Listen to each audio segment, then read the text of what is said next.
In this video, I want to share with you the top 5 deals that I have identified in Olight's Halloween sale for October 2023. Specifically, it kicks off tonight at 8 p.m. That is Wednesday, the 25th of October, not coincidentally, exactly when I am pushing this video live. And the sale runs through until Friday night, the 27th at midnight. There's plenty of deals in that 40% off ballpark and plenty more in the 25% off ballpark. So why pay full price, right? Just buy at the right time. I was a bit skeptical, I have to admit, when Olight first reached out to me several years ago, but I gave them a crack and I was instantly impressed with the product. It's great value, the manufacturing quality is excellent, the reliability in my experience has been great, and I've used hundreds of these torches now and I've never had a failure, so that's pretty good. I killed one once intentionally, like I beat it until it died, but it required quite a bit of beating. I also froze it solid for a week in the freezer in water and then smashed it out of the ice and etc., and it functioned just fine. So they're pretty durable. I've had a few favorites. My current favourite, which I've carried every day for the past few years now, is this. It's a Warrior Mini 2, which has subsequently been superseded by the Mini 3, and this is something they do all the time. They innovate and incrementally improve the product. But you can see that this one's had a pretty tough life, and I have tried to kill it on numerous occasions, and despite my best efforts there, boom, still totally reliable. So that's kind of why I recommend them. So anyway, without further ado, let us get into those top 5 products.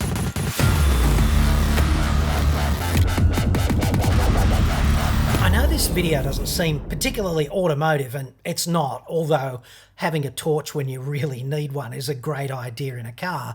But right at the end, we're going to talk about this, and obviously it's a hatchet. It's all new for Olight, and it's on a pre-order basis with ETA expected mid to late November. So that's not too far away. It'd be great for camping and four-wheel driving and things of that nature, but there is a screamingly obvious case for a device like this in a car, and we'll get to that right at the end. Number 1, and one of the torches I'm really excited about, is this. Like, how cool is that? It's palm sized, like it fits literally in the palm of your hand.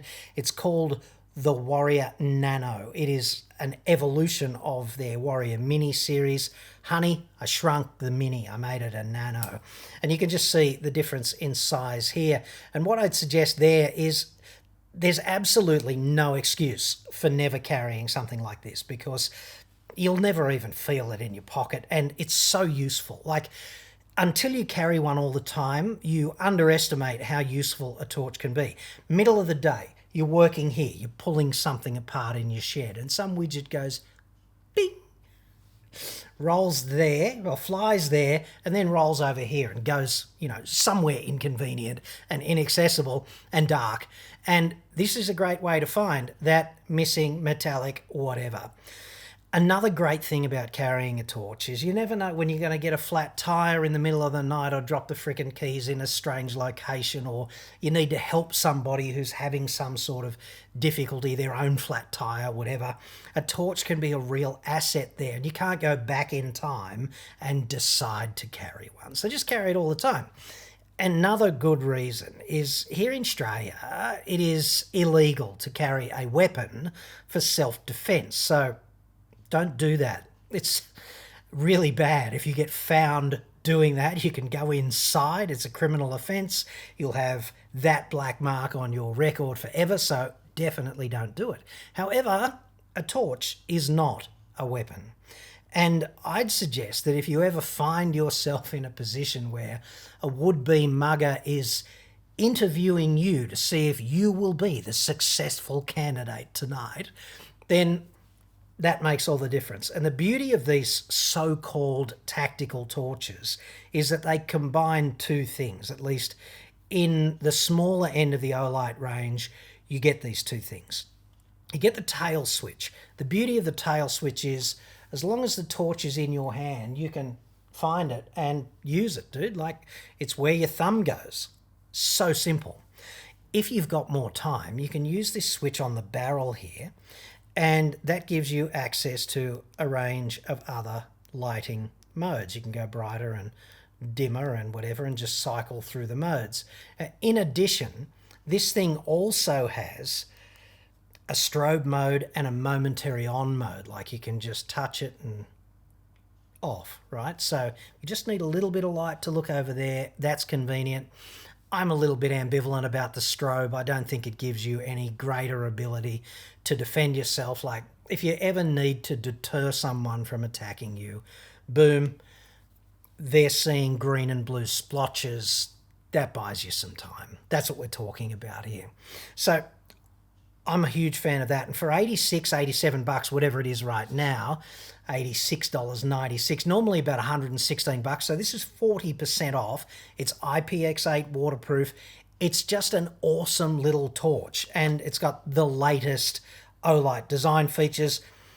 Bonus points for coming with this little L bracket thingo. So if you've got a place on your desk or whatever that you'd like to store this torch, you just pull off the adhesive strip from the 3M dual-sided tape, and then the magnetic base just keeps your torch in the same place all the time. So middle of the night, you wake up, the power's off, you can smell smoke, whatever, nightmare scenario, your hand goes to the same place, your torch is there, boom, you can start helping people. It's perfect. Awesome deal number 2 is this baby. This is the Warrior 3S. It's kind of at the opposite end of the spectrum to shrunk the Mini, right? We grew the Mini a bit, but philosophically, it's the same kind of torch. Like the Nano is 1200 lumens and the Mini 3, like the upgraded version of this baby, is 1750.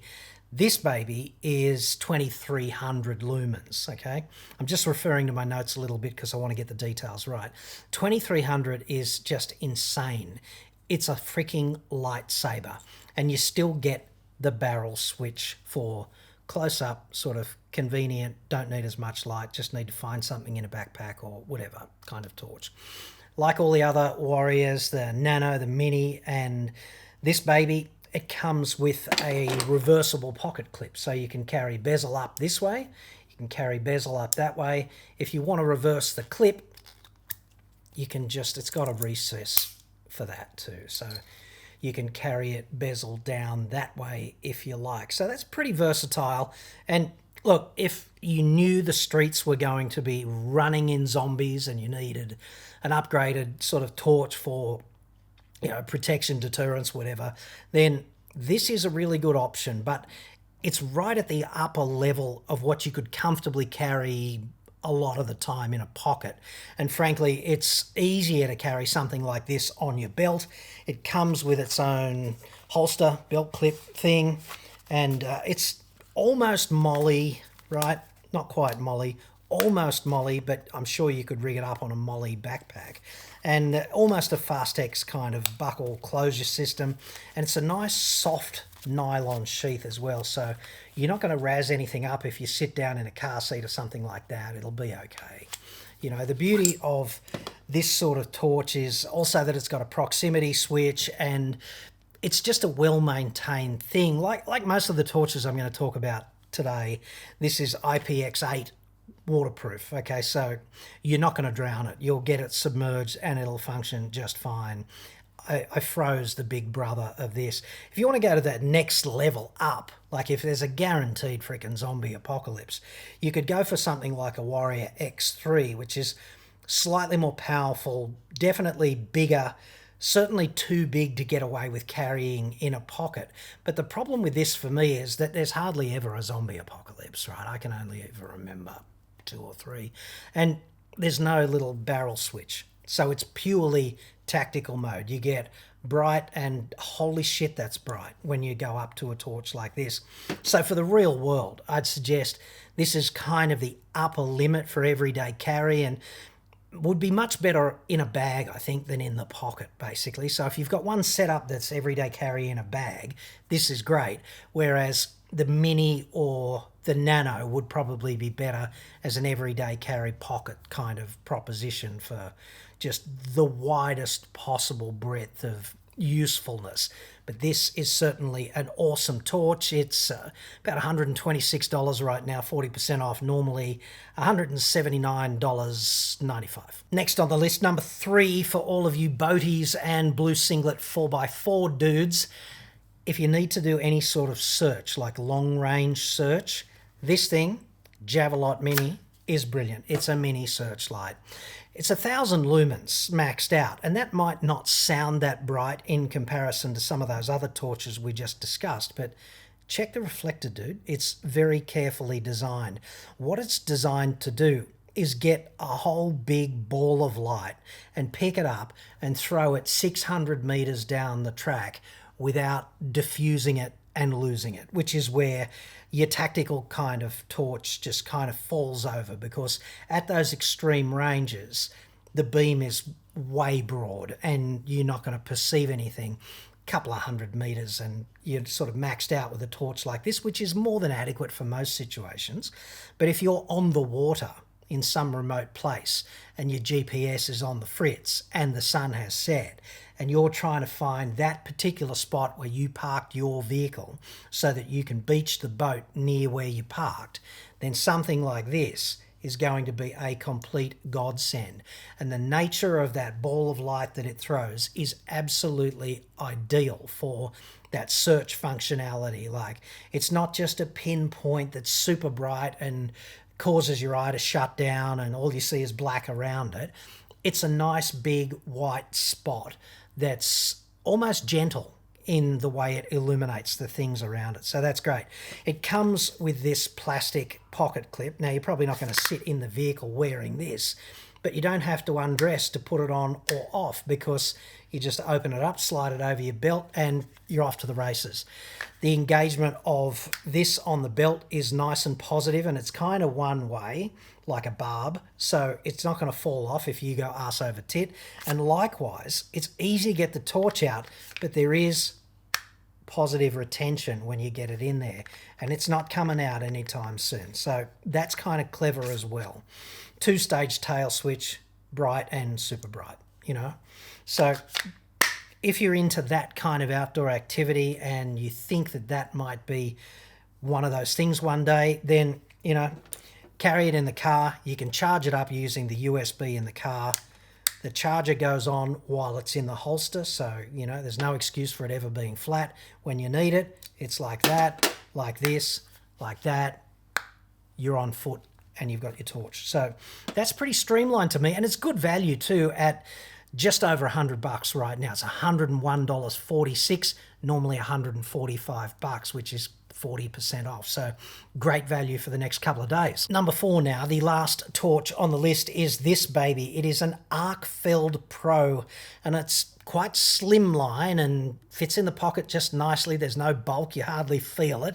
But I'm struggling to categorize this because I'm trying to decide, is it one torch or 3? Because it's got 3 different light sources, and as you can see from this switch on the front, you can switch between them. There's a laser pointer, a UV light, and a regular torch. So that's kind of clever, I suppose, if you're a vitally important sales rep and you'd like to kill your colleagues in the traditional way, like death by PowerPoint. You can use the laser pointer to explain to them exactly why, in great detail, you are the best. And they're not. So that'll be kind of fun, I'm sure. And then, I don't know, later on that evening, you might just duck out quickly with your UV light and locate some scorpions for the mother-in-law's dinner. She probably doesn't deserve that, but do it. And then, you know, just for regulation stuff, there's a normal torch. So, you know, you can change the brightness and do all of that normal torchy goodness stuff. You can also, I suppose the UV might be useful for figuring out the number of approximate times other people have done it on the mattress in your hotel room. Might be better off not knowing. Who knows? Anyway, same sort of magnetic charging arrangement there, and bezel up or bezel down, but obviously more oriented in this case to bezel down carry. So the Arcfeld Pro is the only one of these torches that is slightly less waterproof. It's IPX7, whereas all of the other torches we've discussed so far are IPX8. But fear not, it would be fairly difficult to drown this baby as well. It's $108.50-ish, $108.46, normally about $155, so it is 40% off as well. Now, finally, the moment I've all been waiting for would be this baby. This is called an O-Tackle A1. It's a multi-function hatchet officially, but I am so in love with this design. It's really clever. Like Kydex sheath, so it just basically grabs the hatchet head. It's got an adjustable belt clip. It's got these two straps for retention. Comes off dead easy. Now, I've got to say, this is scary sharp. It's less like a hatchet and more like a knife with a handle. You know, like when you're putting it back, just saying, dude, measure twice and cut once, because otherwise, nasty, nasty capacity to injure yourself doing that. So definitely not to be messed with after a few drinks, just saying. So what's it made out of? It's made out of a very particular kind of stainless steel, and it's called X50 chrome molybdenum vanadium. So it's X50 CRMOV, and it's a kind of stainless steel, and I guess you'd categorize it as its real strengths are toughness, corrosion resistance, and then edge retention. So it's basically, I hate this word, unbreakable.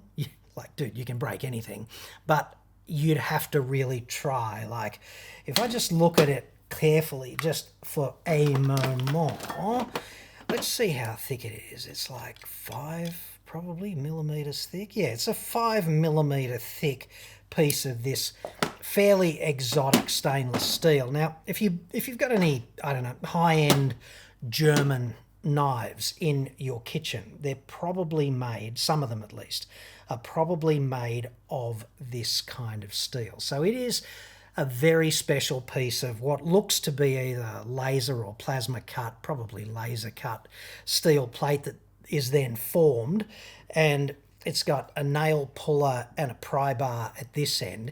It's got G10 scales, so this is a full tang design, meaning you can pry with this and you will not bend it or break it.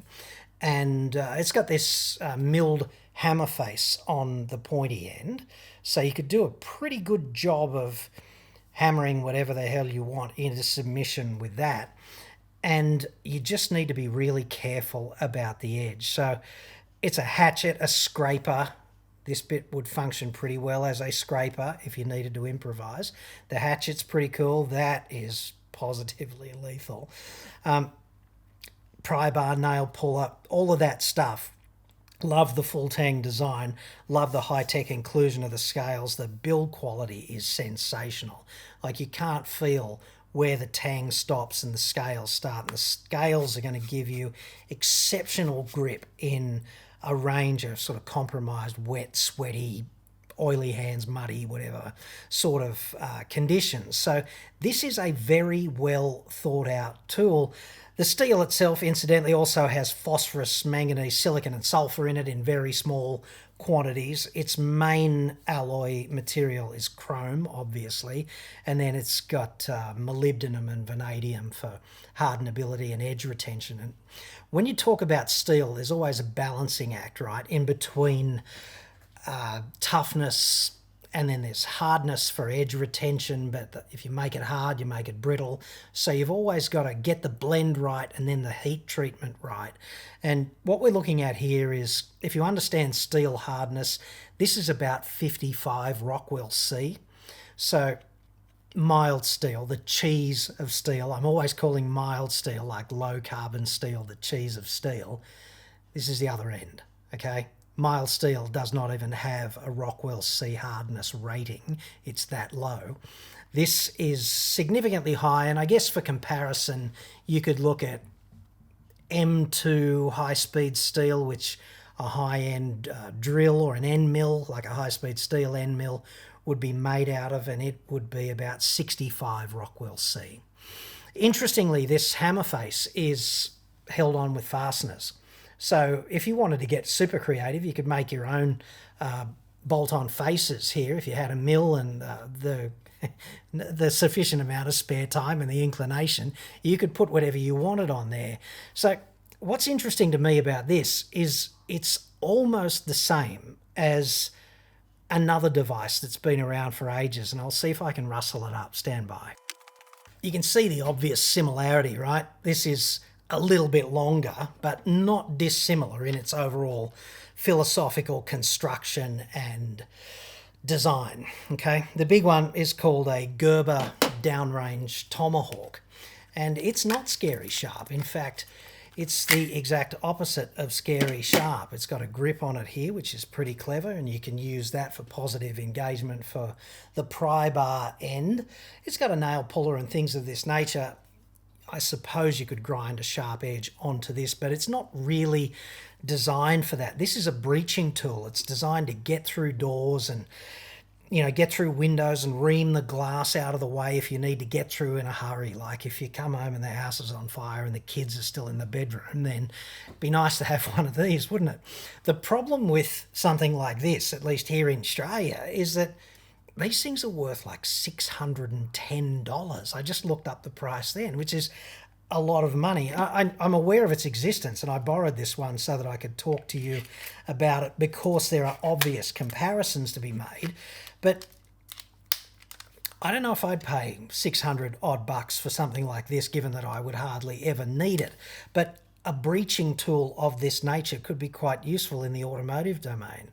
You drive around some track and you find a four-wheel drive on its roof and someone's injured and you can't get the door open, you've got to go in through a window. You'll have to figure out some way to breach the window. And there's a few different ways to do it. If you're carrying a spring-loaded center punch, it's a nice, efficient way to breach a window. You just press it onto the corner of the window and the glass disappears, basically, or it goes crazy, and then you just ream it out. Or you could use the mill face of a hammer like this, and then you could use the rest of it to just ream out the glass. And if you need to get a door open that's a bit jammed or something, the pry bar would be super useful. I would be very careful, however, about this really sharp edge when you're doing anything of that nature. And you might even want to tone that back, because in a conventional hatchet, you don't really need to have it that sharp. You know, it's more of a device for ripping wood apart rather than cutting it in that way. So yeah, there might be a better balance between sharpness and performance for this, but that'll be up to you when you own it. But breaching is something that you might have to do without warning one day. Even in an urban environment, it'd be easy enough to see here in Sydney, 40-degree day, kid trapped in a car. The classic case for this, incidentally, is mum hands kid the keys while she straps the kid in. Then she shuts the door, and at that moment, kid presses the lock button. And all of a sudden, 40 degrees C, like this, 1,000 watts per square metre worth of incident solar radiation on the car, temperature, right? It's only a few minutes, kid's life is in danger, got to get through the window somehow. So if you had a device such as this, and there are plenty of other alternatives for breaching windows, this would make it super easy though.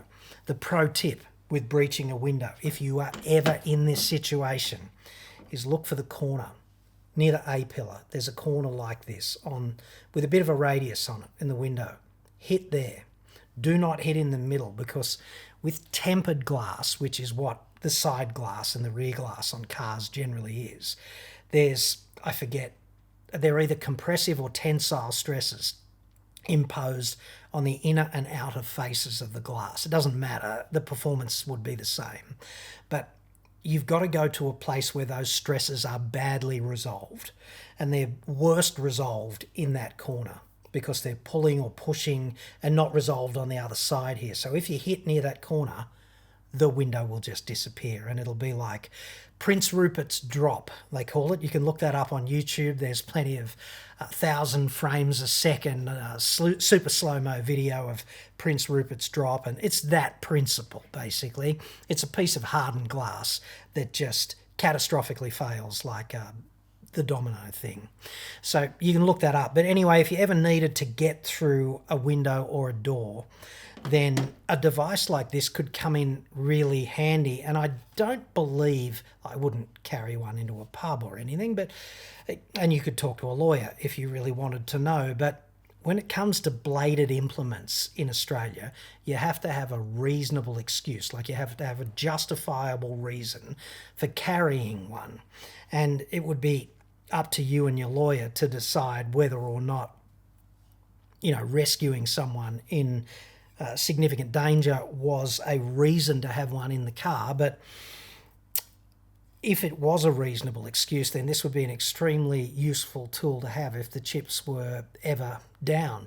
And hey, it's like $93 right at the moment, which is 25% off as a first up, best dressed kind of sale offer.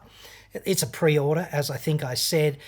The product ETA is mid to late November, so not forever away, but this is a highly useful, well-made, very innovative kind of device, and it's in good company because this Gerber downrange Tomahawk has been around for ages and is extremely highly regarded, and the only difference is about $500 in the price, and I know which one I'd be buying with my own money in the event that I ever needed that. And hey, if you don't, it's also damn useful around the campsite, dude, if you're into that camping four-wheel driving thing. So anyway, the sale wraps up on Friday at midnight. 25% off on the multifunction hatchet, 40% off on the torches that we mentioned. So, you know, act between now and Friday, and Bob's your mother's brother. Anyway, have a great night. Thanks for your company. I'll see you next time.